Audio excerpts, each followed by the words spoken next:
Cycle आएगा। ठीक है, तो और लोड में से जो करंट है वो इस टर्मिनल में से इंटर हो रहा है और इस टर्मिनल को लीव कर रहा है, ये आपने नोट कर लेना है। तो plus minus voltage V not का पोलैरिटी ऐसी होगी आपके पास। और दूसरी इंपॉर्टेंट चीज ये और करें कि करंट की सिंपल अगर आप इसको समझना चाहते हैं तो करंट की डायरेक्शन हमेशा और डायोड के एरो की डायरेक्शन सेम रहती है। तो यहाँ पे भी यही देखें, ये इस डायरेक्शन में करंट सेम है, इस तरफ करंट आ ही नहीं सकता क्योंकि डायरेक्शन अपोजिट हो जानी थी, इस तरफ भी करंट आ नहीं सकता क्योंकि डायरेक्शन अपोजिट। तो इन दोनों को आपने ऑफ रख, पॉजिटिव साइकिल ने इन दोनों को ऑफ रखा हुआ है। इस तीसरे डायोड D2 में भी करंट की डायरेक्शन और डायोड की सेम है, तो ये ऑन रहेगा, ऐसी कंडक्शन होगी।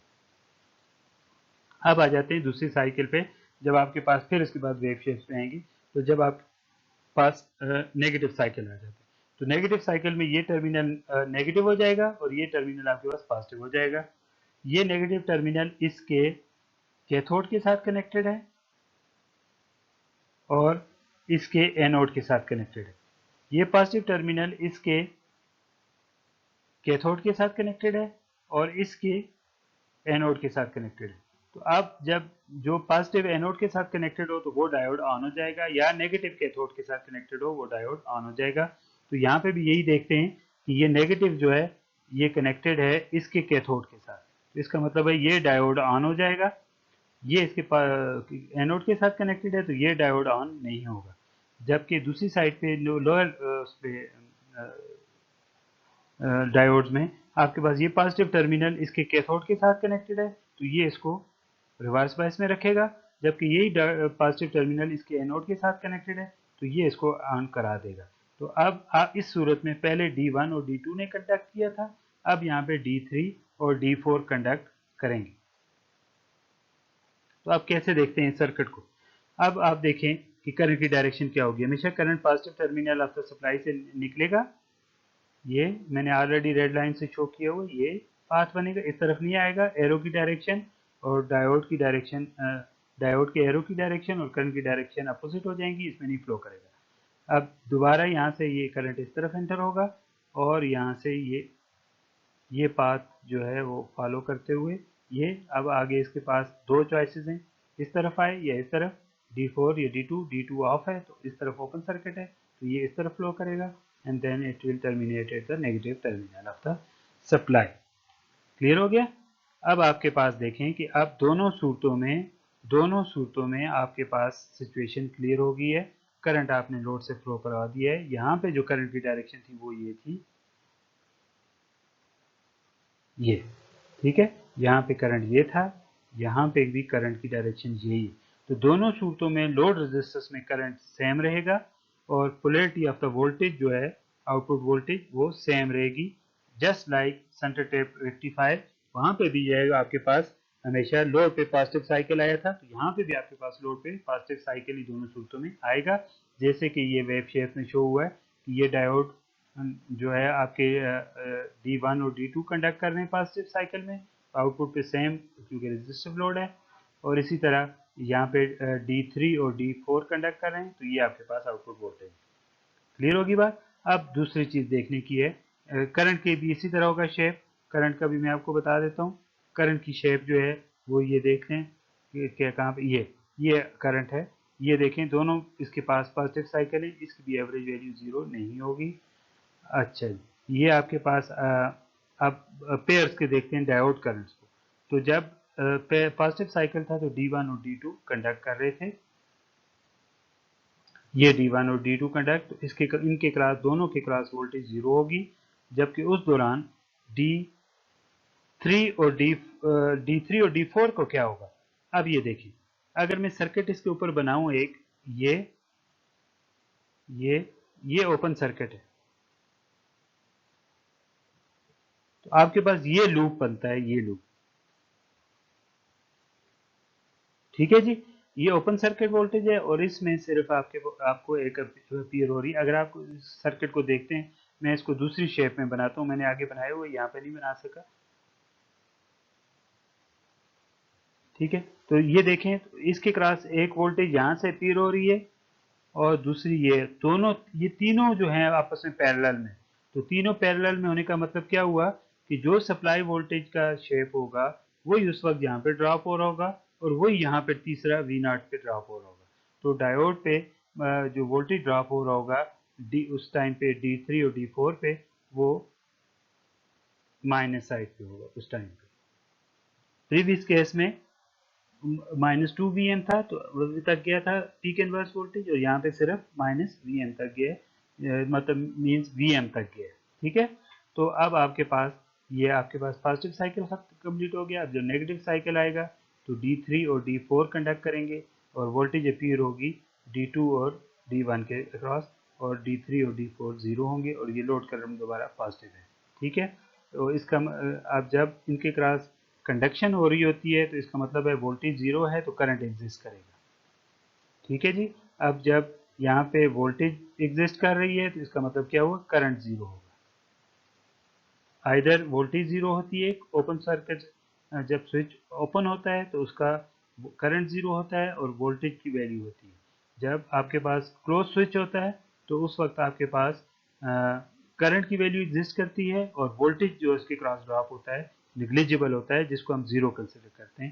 तो ये आपके पास बेसिक ऑपरेशन है ब्रिज रेक्टिफायर का, और नॉर्मली जो है वो यूज होता है ब्रिज रेक्टिफायर।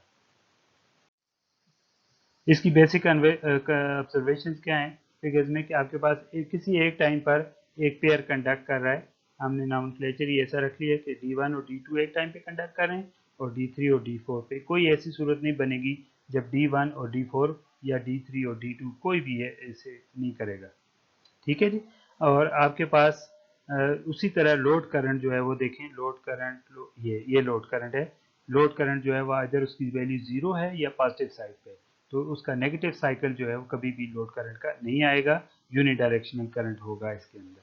ठीक है जी, उसी तरह वोल्टेज ड्रॉप अगर आप देखें तो जब पॉजिटिव साइकिल है तो आउटपुट पे वोल्टेज Vs के बराबर है, प्लस प्लस Vs, और जब नेगेटिव साइकिल है तो आउटपुट वोल्टेज माइनस Vs के बराबर है, माइनस इंटू माइनस प्लस हो गया, तो ये वोल्टेज हमेशा पॉजिटिव रहेगी आउटपुट पे। और इसी तरह जो रिवर्स बायस में हमने KVL लगा के देखा, तो जो भी डायोड जो है वो कंडक्ट नहीं कर रहा उसके क्रॉस जो वोल्टेज है वो -Vm अपीयर हो रही है, सेम शेप अपीयर हो रही है जो सप्लाई वोल्टेज की है, just like opposite to just like not but opposite to that center tap transformer, जिसमें -2M जो है वो पीक इनवर्स वोल्टेज अपीयर हो रही थी।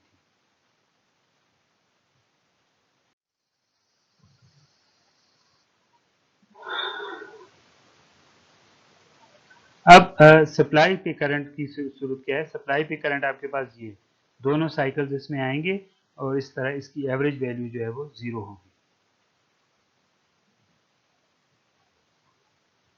आरएमएस वैल्यू अभी हमने देखा प्रीवियस कैलकुलेशन में भी कि जो आरएमएस वैल्यू करंट की है वो उसी तरह आ रही है जैसे कंप्लीट साइनोसाइडल साइकिल की आती है। यहाँ पे जो आरएमएस करंट हम निकालेंगे इसका वो सेम होगा Vm डिवाइडेड बाई √2। तो इसी तरह यहाँ पे भी जो है वो आरएमएस करंट, सोर्स करंट और लोड करंट दोनों सेम होंगे। इसका आरएमएस निकालें और इसका आरएमएस, दोनों जो है वो आपस में इक्वल होंगे। अच्छा जी, square of the load current and square currents are the same, so the RMS currents are equal. The fundamental frequency of the output voltage is 2 mega. अब वही बात है, यहाँ पे देखें कि 2 साइकिल पास कर रहे हैं उसी तरह, जबकि यहाँ पे वन साइकिल जो है वो पास कर रहा है at time t from 0 to 2 pi. From 0 to 2 pi जब सप्लाई का एक साइकिल पास करता है तो लोड का आपके पास 2 साइकिल पास करते हैं, इसलिए फ्रीक्वेंसी जो है वो 2 ओमेगा।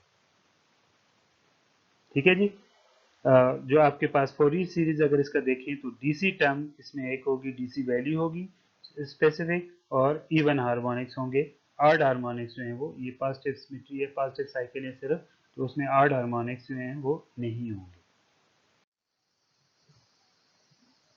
अब देखते हैं कि इन दोनों का कंपैरिजन क्या है। आपने दोनों पढ़ लिए, सेंटर टेप ट्रांसफार्मर और ब्रिज सेंटर टेप ट्रांसफार्मर के साथ rectifier, and the second is the bridge rectifier. दोनों की परफॉर्मेंस सेम है, जबकि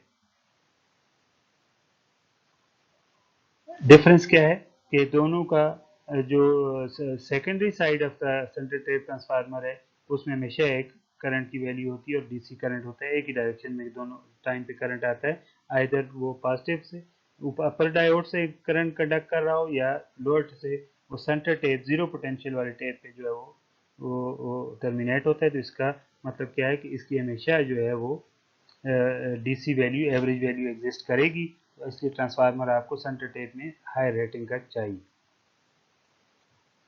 नॉर्मली 100 वाट से कम की एप्लीकेशन में सेंटर टाइप यूज होता है और ranging from 100 watt to 100 kilowatt हम नॉर्मली ब्रिज रेक्टिफायर यूज करते हैं। ब्रिज रेक्टिफायर हायर एप्लीकेशन में पावर एप्लीकेशन के लिए है।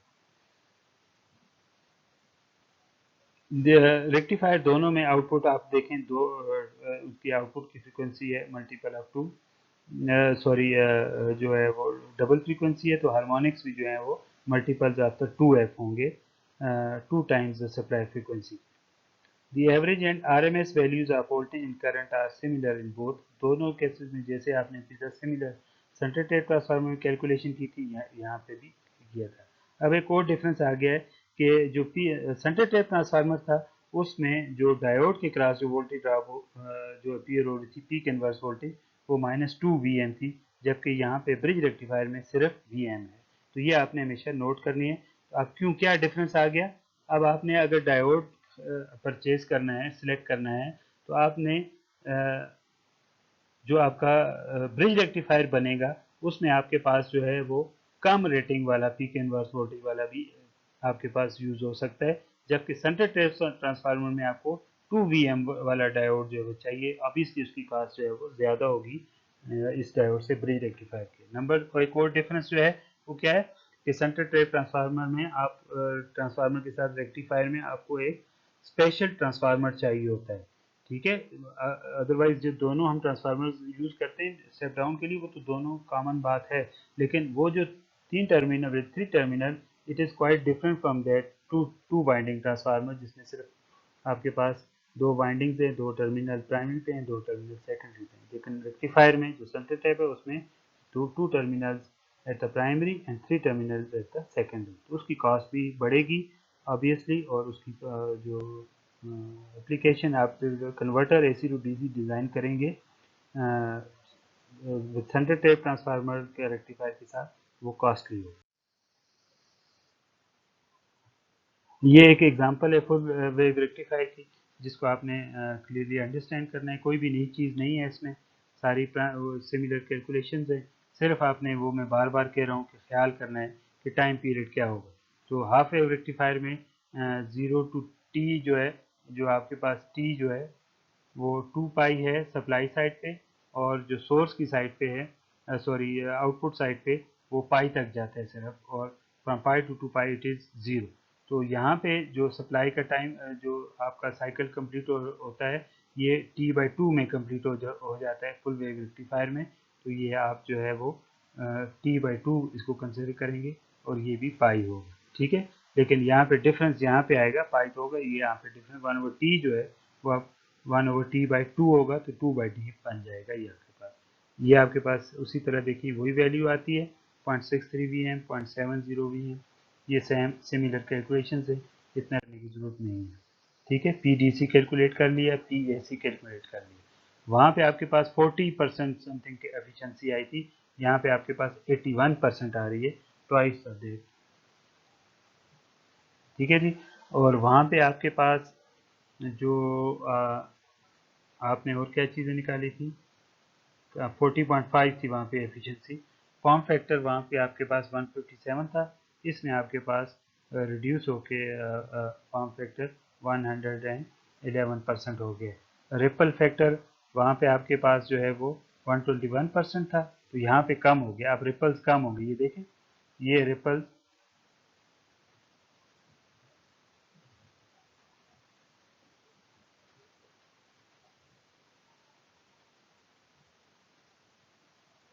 ये आपके पास अब रिपल्स का रिपल फैक्टर जो 48% था वहाँ पे जो है वो आपके पास 121% था, ठीक है जी। और वी आर एम एस वहाँ पे आप यहाँ वहाँ पे आपके पास जो है थी वो आपके पास 0.7 इसमें आती है 0.707 सप्लाई पे, तो यहाँ पे भी आपके पास सप्लाई साइड या एस आर एम एस है, तो ये दोनों सेम होंगे, ठीक है।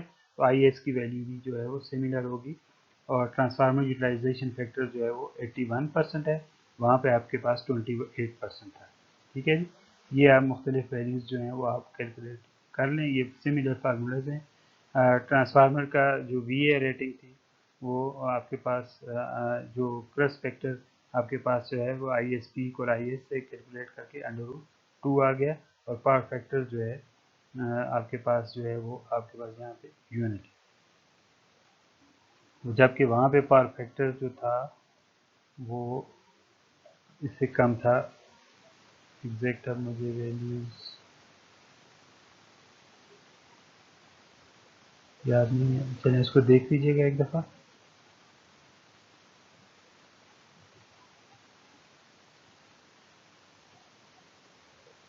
0.707 हमने एग्जाम्पल में वहाँ पे कैलकुलेट किया था, यहाँ पे वन। सिमिलर आपकी कॉन्फ़िगरेशंस आती हैं जब हम कैपेसिटर फिल्टर यूज़ करते हैं हम आउटपुट को स्मूथ करने के लिए। ठीक है, तो अब आप यहाँ पे देखें कि यहाँ पे एक कैपेसिटर यूज़ हुआ है आउटपुट के क्रॉस, तो जो वोल्टेज लोड के क्रॉस होगी वही same voltage similar voltage capacitor के क्रॉस होगी। तो चूंकि लोड के क्रॉस जो वोल्टेज है उसकी वही शेप और मैग्नीट्यूड होता है जो सप्लाई वोल्टेज का होता है यहाँ पे।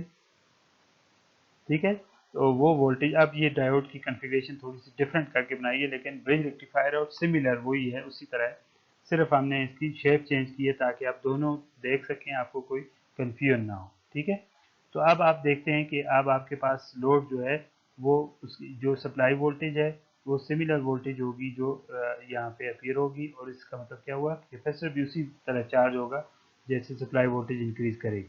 तो जब आपके पास सप्लाई वोल्टेज इंक्रीज करेगी तो कैपेसिटर यहाँ पे आके फुली चार्ज होगा इस पॉइंट पे। ठीक है, अब उसके बाद जो है सप्लाई वोल्टेज डिक्रीज करना शुरू करेगी, और जो है उसके थोड़ी देर बाद जो एक थीटा एंगल पे ये आपका कैपेसिटर जो है वो डिस्चार्ज करना शुरू करेगा, क्योंकि इस दौरान जब आपके डायोड जो हैं वो D1 और D2 कंडक्ट कर रहे थे, तो अब आप वो डायोड जो है वो कंडक्ट उनकी कंडक्शन जो है वो सीज हो जाएगी। ठीक है जी, तो अब आपके पास जो लोड पे वोल्टेज अपीयर होगी वो वही होगी जो ये वोल्टेज होगी, क्योंकि ये ग्रेटर वोल्टेज होगी सप्लाई वोल्टेज से, तो आपके पास ये डायोड जो है वो रिवर्स बायस हो जाएंगे D1 और D2। तो अब आपके पास जो ये वोल्टेज डिस्चार्ज वोल्टेज जो एक्सपोनेंशियली डिस्चार्ज होगी, ये शेप आपके पास जो है वो आपके पास अपीयर होना शुरू हो जाएगी, जब तक कि दोबारा आपके पास इस पॉइंट पर आप पहुंच जाते हैं। ये डिस्चार्ज हो रही है,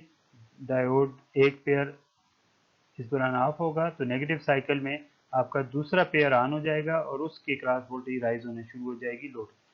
तो जब वो वोल्टेज जो है सप्लाई वोल्टेज राइज होके इस टाइम पर इस पॉइंट पर पहुंचेगी, तो अब आपका सप्लाई वोल्टेज और कैपेसिटर की जो डिस्चार्ज वोल्टेज है वो सिमिलर पॉइंट पे आ गई, सेम पोटेंशियल पे। तो इसके बाद सप्लाई वोल्टेज फर्दर इंक्रीज कर रही है, तो अब आपका कैपेसिटर डिस्चार्ज नहीं होगा, बल्कि अब आपका जो डायोड्स हैं वो दोबारा ऑन होके अब लोड के क्रॉस जो वोल्टेज है वो ड्यू टू द डायोड्स होगी। ठीक है, इस पॉइंट पे, और ये कैपेसिटर दोबारा चार्ज हो जाएगा। इस तरह यहाँ पे आके आपका पहला साइकिल जो है वो कंप्लीट हो जाएगा, मतलब सप्लाई का पहला साइकिल, और दोबारा कैपेसिटर डिस्चार्ज हो गई। ये वही इक्वेशन है, सिमिलर इक्वेशंस हैं जो आपने यूज़ करनी है। ये कोई भी डायोड पेयर जब ऑन होगा तो उस वक्त जो सब लोड के क्रॉस जो वोल्टेज होगी वो ये होगी, और जब ये इसको मैं डिलीट करता हूँ ताकि यहाँ पे आप क्लियरली देख सकें, तो ये पॉइंट ये है जब डायोड ऑन ऑन है तो ये वोल्टेज लोड पे अपीयर हो रही है। ठीक है, और इसके बाद यहाँ पे डायोड दूसरा पेयर ऑन हुआ है तो ये वोल्टेज अपीयर हो रही है। ये दो पॉइंट्स पे ये जो वोल्टेज होगी, ये पॉइंट है, ये जो रेड लाइन से स्टार्ट होता है, मैंने शुरू किया पाई प्लस अल्फा, अल्फा से जो है वो ये दूसरा पेयर ऑन हो जाएगा। अब जो है ये पाई प्लस थीटा से ये पहला पेयर जो है वो ऑफ हुआ है, तो अब आप जो है वो डायोड को देख सकते हैं, इन दो एरियाज में डायोड जो है वो ऑन रहेंगे। बाकी ये जो एरिया है इस टाइम पे आपके पास कैपेसिटर की वोल्टेज आपके पास अपीयर हो रही होगी। ठीक है, तो ये वोल्टेज जो इस शेप की होगी आपके पास एक्सपोनेंशियल डिके हो रहा होगा, कैपेसिटर जो है वो वो डिके करेगा थ्रू द रेजिस्टिव लोड, ये पाथ आपका बनेगा। ठीक है, तो इसी तरह अब जो है वो ये कितना जो है वो डिक्रीज करेगा, ये यहाँ पे अब ये डिपेंड करता है pi plus alpha, pi plus alpha पे ही जो है वो ये ऑन होगा। इस पॉइंट पर ये जो वोल्टेजेस हैं दोनों, ये जो आ रही है इधर से सप्लाई वोल्टेज की वजह से जो आपके पास आ रहा है, और दूसरा जो है साइनोसाइडल वोल्ट, दूसरा जो है वो कैपेसिटर वोल्टेज है, ये दोनों इस पॉइंट पर दोनों सेम है। तो हम इन इन दो इक्वेशंस को यहाँ पे ये इक्वेट कर सकते हैं। तो इससे हमने ये इसको दूसरी साइड पे लेके, तो आपके पास ये इक्वेशन जो है वो आ गई, वी एम जो है वो कॉमन है। अब peak to peak voltage variation जो है या रिपल जिसको हम कहते हैं, वो मैक्सिमम एम्पलीट्यूड और minimum amplitude of the voltage जो लोड के क्रॉस अपीयर होती है, यहाँ पे ये मैक्सिमम एम्पलीट्यूड है और ये मिनिमम एम्पलीट्यूड, इन दोनों के दरमियान डिफरेंस जो है वो आप जो है वो कैलकुलेट कर सकते हैं। तो ये maximum amplitude V M sine omega V M है, और दूसरा ये जो एम्पलीट्यूड है V M sine omega T plus alpha. क्योंकि ये लिखा इसलिए है, ये V M sine omega T alpha हमने उसी वोल्टेज को लिखा है, इस वाली वोल्टेज, क्योंकि ये इस टाइम पर वोल्टेज है। ठीक है जी, पाई प्लस अल्फा पे ये जो वोल्टेज होगी, तो दोनों जो हैं वो मिनिमम और मैक्सिमम डिफाइंड हो गए, तो डेल्टा वी एन का डिफरेंस जो है वो आपके पास आएगा। नॉर्मल प्रैक्टिकल सर्किट में ओमेगा आर सी की वैल्यू जो है वो बहुत बड़ी होती है एज कम्पेयर टू द पाई। तो थीटा जो है वो नॉर्मली और अल्फा जो है वो दोनों पाई बाय 2 के बराबर होते हैं। ठीक है जी, और मिनिमम आउटपुट वोल्टेज जो है वो अपीयर हो रही होगी, वो आप ऐसे कैलकुलेट कर सकते हैं। अच्छा जी, मिनिमम वोल्टेज पॉइंट पे ये जो आपके पास कैपेसिटर से वोल्टेज आती है, वो सिमिलर वो होगी पाई प्लस अल्फा, इस पॉइंट पर, इस पॉइंट पर ये वोल्टेज है। ठीक है, तो इसको अगर आप अल्फा और थीटा की वैल्यूज लगाएं और करें, इसको सॉल्व करें, तो ये आपके पास इस तरह की इक्वेशन बन जाएगी। तो आपके पास जो वी नॉट है वो हमने जो कैलकुलेट किया था, कहाँ पे, ये ये आपके पास जो है वो मिनिमम वैल्यू आएगी। तो जब आपने मिनिमम वैल्यू कैलकुलेट कर ले, इस इक्वेशन में अगर आप मैक्सिमम वैल्यू वी एम है माइनस मिनिमम वैल्यू ये लगाएं, तो आपके पास जो रिपल फैक्टर है, जो रिपल है वोल्टेज वेरिएशन आउटपुट पे, वो ये आएगी। ठीक है जी, तो अगर आप सीरीज एक्सपेंशन करें एक्सपोनेंशियल टर्म की, तो आपके पास अप्रॉक्सीमेटली, बाकी टर्म्स को निगलेक्ट करें, तो आपके पास ये रिजल्ट होते हैं 1 minus pi by omega R C.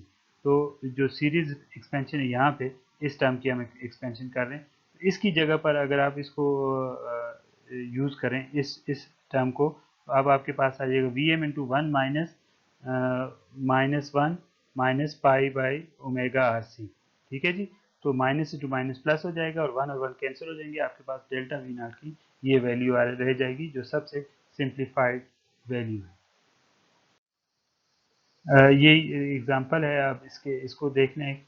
The full wave rectifier has 120 volt source at 60 hertz, R is equal to 500 ohm, और कैपेसिटेंस जो है 100 माइक्रोफैराड है।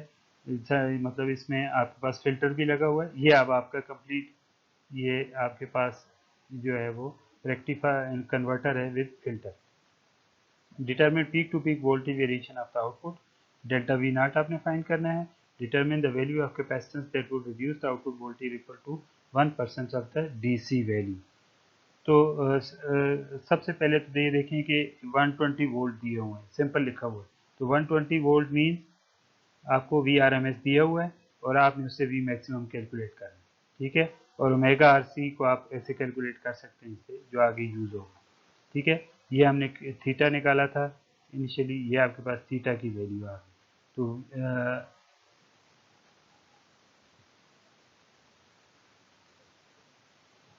तो वी एम साइन थीटा आपके पास ये आ जाएगा। तो अब इसमें वही कैलकुलेशन है कि ये जो अल्फ़ा की वैल्यू है, ये थोड़ा टफ काम होता है। ये लास्ट जो इक्वेशन लिखी थी उसमें सॉल्व करना, जैसे हमने बीटा फाइंड किया था ऐसे ही अल्फ़ा की वैल्यू आप फाइंड करेंगे। तो यहाँ पे जो कैलकुलेशन की है उसमें अल्फ़ा की वैल्यू 60.6 डिग्रीज में आएगी। ठीक है जी।